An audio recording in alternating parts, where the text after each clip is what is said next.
സ്വയം സേവക് സംഘ് എന്ന RSS ഒരു സാംസ്കാരിക സംഘടനയാണോ?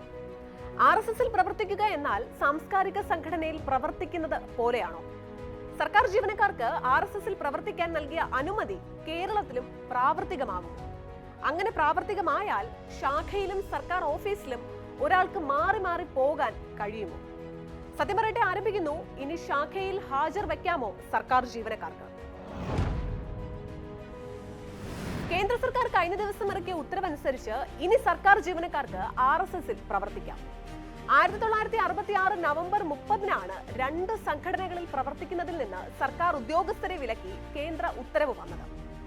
RSS, ജമാഅത്തെ ഇസ്ലാമി എന്നീ സംഘടനകളിൽ പ്രവർത്തിക്കുന്നതിനായിരുന്നു വിലക്ക്.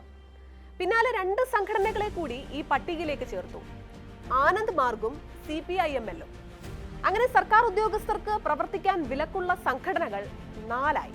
അടിയന്തരാവസ്ഥയ്ക്ക് പിന്നാലെ അധികാരത്തിലെത്തിയ ജനതാ പാർട്ടി സർക്കാർ ഈ 4 സംഘടനകൾക്കുമുള്ള വിലക്ക് ഇല്ലാതാക്കി. ജനതാ പാർട്ടിയിൽ ലയിച്ച ജനസംഘത്തിന്റെ നിർദ്ദേശപ്രകാരമായിരുന്നു ഈ തീരുമാനം.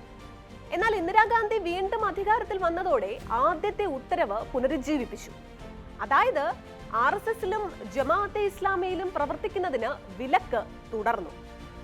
ആനന്ദ് മാർഗിലെയും CPIMലെയും വിലക്കിനെ കുറിച്ച് പിന്നീട് പരാമർശമില്ലാതായി. ഇന്ദിരാഗാന്ധി RSS, ജമാഅത്തെ ഇസ്ലാമി വിലക്ക് തുടരാൻ ഉത്തരവിട്ട ശേഷം നിരവധി സർക്കാരുകൾ വന്നു. രാജീവ് ഗാന്ധി എത്തി, BJP പിന്തുണയോടെ VP സിംഗ് ഭരിച്ചു, പിന്നെ നരസിംഹറാവു വന്നു, ശേഷം വാജ്പേയി 3 വട്ടം വന്നു. HD ദേവഗൌഡയും IK ഗുജ്റാളും ഇതിനിടെ വന്നു. 2 മൻമോഹൻ സിംഗ് സർക്കാരുകൾക്ക് പിന്നാലെ 2 മോദി സർക്കാരുകളും വന്നു. ഇവരാരും മാറ്റാത്ത വിലക്ക് 3-ാം മോദി സർക്കാർ മാറ്റിയത് എന്തുകൊണ്ട്? അപ്പോഴും ജമാഅത്തെ ഇസ്ലാമിക്കുള്ള വിലക്ക് തുടരുന്നത് എന്തുകൊണ്ടാണ്? RSSന്റെ വിലക്കിന്റെ ചരിത്രം നോക്കുമ്പോൾ തന്നെ ലഭിക്കും ഇതിനുള്ള ഉത്തരവും. RSSനെ ആദ്യം വിലക്കുന്നത് സ്വതന്ത്ര ഇന്ത്യയിലല്ല. 1925-ൽ രൂപം കൊണ്ട സംഘടനയെ 1930-ൽ തന്നെ ബ്രിട്ടീഷുകാർ വിലക്കി. 1932 ഡിസംബർ 15-ന് ആ വിലക്ക് ഒരിക്കൽ കൂടി രേഖാമൂലമാക്കി ഉത്തരവ് വന്നു. രാഷ്ട്രീയ സ്വയം സേവക് എന്ന സംഘടന നിസ്സംശയം ഒരു വർഗീയ സ്വഭാവമുള്ളതാണെന്നും അത്തരമൊരു സംഘടനയുമായി ജീവനക്കാർ സഹകരിക്കുന്നത് നിഷ്പക്ഷതയ്ക്ക് വിഘാതമാണെന്നുമാണ് ആ ഉത്തരവിൽ ഉണ്ടായിരുന്നത്. മഹാത്മാഗാന്ധി വധത്തെ തുടർന്ന് 1948 ഫെബ്രുവരി 1-ന് RSSനെ പൂർണ്ണമായും നിരോധിച്ചു. സർദാർ പട്ടേലാണ് ആ ഉത്തരവിൽ ഒപ്പിട്ടത്. പിന്നീട് 1949 ജൂലൈ 12-നാണ് സംഘടനയ്ക്കുള്ള വിലക്ക് പിൻവലിച്ചത്. ഇപ്പോൾ വിലക്ക് നീക്കുമ്പോൾ BJP പ്രവർത്തകർ അവകാശപ്പെടുന്നത് RSS ഒരു സാംസ്കാരിക സംഘടന ആണെന്നാണ്.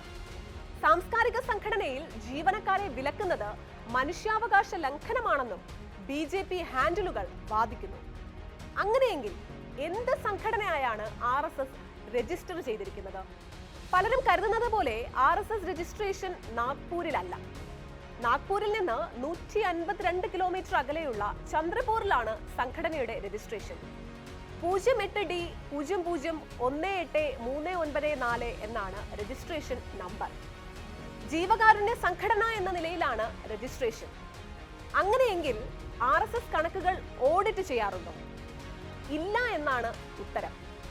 മതസംഘടനകൾക്ക് അത് ആവശ്യമില്ല എന്ന ചട്ടമാണ് RSS ചൂണ്ടിക്കാണിക്കുന്നത്. അതായത് രജിസ്ട്രേഷൻ ജീവകാരുണ്യ സംഘടന എന്ന നിലയിലാണെങ്കിലും മതസംഘടന എന്ന നിലയിൽ തന്നെയാണ് RSSന്റെ പ്രവർത്തനം. അപ്പോൾ RSS മതസംഘടനയാണോ എന്ന ചോദ്യത്തിനുള്ള ഉത്തരം അതിന്റെ വെബ്സൈറ്റ് തന്നെയാണ്. വെബ്സൈറ്റിൽ RSSനെ അവതരിപ്പിക്കുന്നത് KB ഹെഡ്ഗേവാറിന്റെ വാചകങ്ങളിലൂടെയാണ്. RSS.org KB ഹെഡ്ഗേവാറിന്റേതായി നൽകിയിരിക്കുന്ന മുഖവാചകം ഇങ്ങനെയാണ്: ഹിന്ദു സംസ്കാരമാണ് ഹിന്ദുസ്ഥാന്റെ ജീവശ്വാസം. ഹിന്ദുസ്ഥാൻ സംരക്ഷിക്കണമെങ്കിൽ ഹിന്ദു സംസ്കാരം സംരക്ഷിക്കണം. സംഘടിക്കുന്നതിലൂടെ മാത്രമേ ശക്തി ഉണ്ടാകൂ.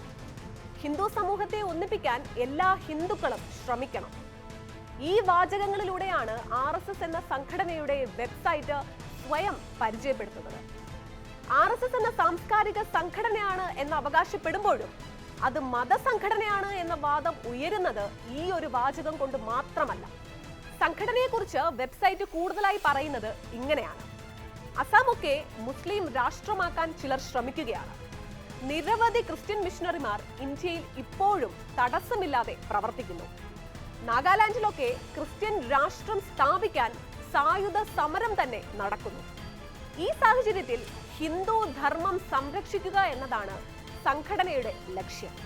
മുസ്ലിം രാഷ്ട്രം സ്ഥാപിക്കാൻ ശ്രമിക്കുന്ന ചിലർക്കെതിരെയും ക്രിസ്ത്യൻ സാമന്തരാജ്യം ഉണ്ടാക്കാൻ ശ്രമിക്കുന്ന ചിലർക്കെതിരെയും പ്രവർത്തിക്കുന്ന സംഘടനയാണ് RSS എന്നുകൂടിയാണ് ഈ വിശേഷണം നൽകുന്ന സൂചന.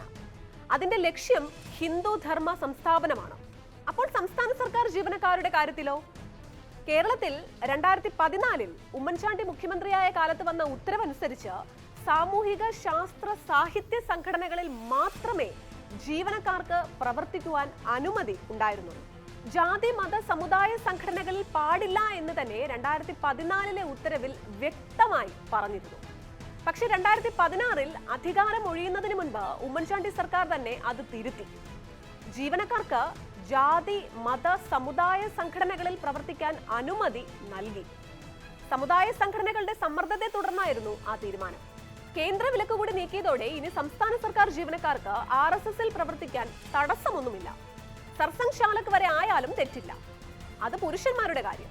എന്നാൽ വനിതാ ജീവനക്കാർക്കോ? വനിതാ ജീവനക്കാർക്ക് RSSൽ പ്രവർത്തിക്കാൻ കഴിയില്ല.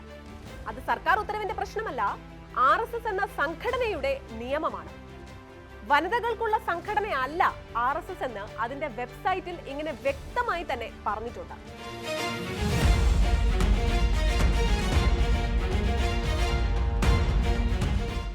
അപ്പോൾ കാര്യം ഇത്രയേ ഉള്ളൂ.